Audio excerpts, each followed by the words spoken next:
hey guys हैन अब as you on अहिले त 12 को धेरै नै ल्याङ भइरहेछ कहिले एक्जाम हुन्छ कहिले एक्जाम हुँदैन स्टुडेन्ट दिमाग पनि फ्रस्ट्रेट भइसक्यो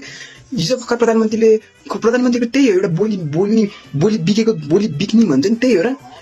कहिले एक्जाम हुन्छ आफ्नै इच्छाले हुन्छ भनेर हुँदैन नि त कहिले एक्जाम हुन्छ कहिले एक्जाम हुँदैन अघि भर्खर पोस्ट आयो एनबीले पोस्ट हालेछ आरएनबीले पोस्ट हालेछ एक्जाम हुँदैन अरे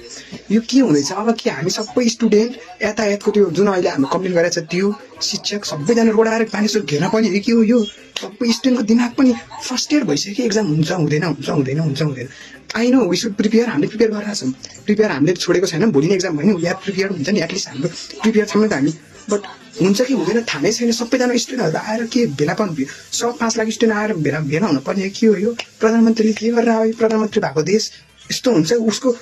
कहिले हुन्छ भने चाहिँ कहिले हुँदैन भने चाहिँ आफ्नै इच्छा गरेछ आफ्नै चाहना गरेछ त्यस्तो नै हुन्छ त एउटा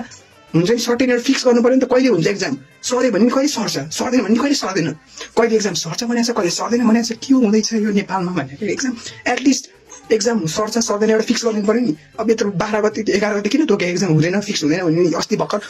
एक्जाम हुन्छ अब सरकारले निर्णय गरिसक्यो एक्जाम जसरी भयो नि हुन्छ नि बाहिरको कर्मचारीले भरेर राखेर भयो नि हुन्छ अरे टिचरको काम अरूले गरेर हुन्छ कहिले के पुलिसहरू आएर टिचर बन्दैन हुन्छ अब हुँदैन नि टिचर काम टिचरले गर्नु पर्यो नि कसरी हुन्छ भयो त्यो कुरालाई सल्भ गरेर हुन्छ कि के गरेर हुन्छ कि त्यो सल्भ गरेर पो अनि नयाँ गर्नु पर्यो नि त के हुँदैछ नेपालमा एटलिस्ट त्यो कुरा सल्भ गरेर होइन टिचरको ठाउँमा टिचर राखेर के गरेर हुन्छ कसरी वातावरण मिलाएर हुन्छ सहज बनाएर हुन्छ सल्भ गरेर पो अनि बल्ल एक्जाम लिने नलिने फिक्स हुन्छ र आफ्नै इच्छा गरेर आफ्नै चाहना गरेर हुन्छ नि एउटा केही छैन नेपाल देश हो कि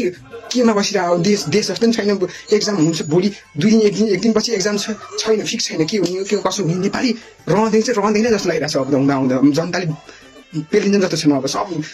यो विद्यार्थी सङ्गठन आएर यता सङ्गठन विद्यार्थी सङ्गठन टिचर सङ्गठन सब आएर घेरिन्छ बल्ल अनि चेताउँछ दिमागमा अलिकति घुस्छ दिमागमा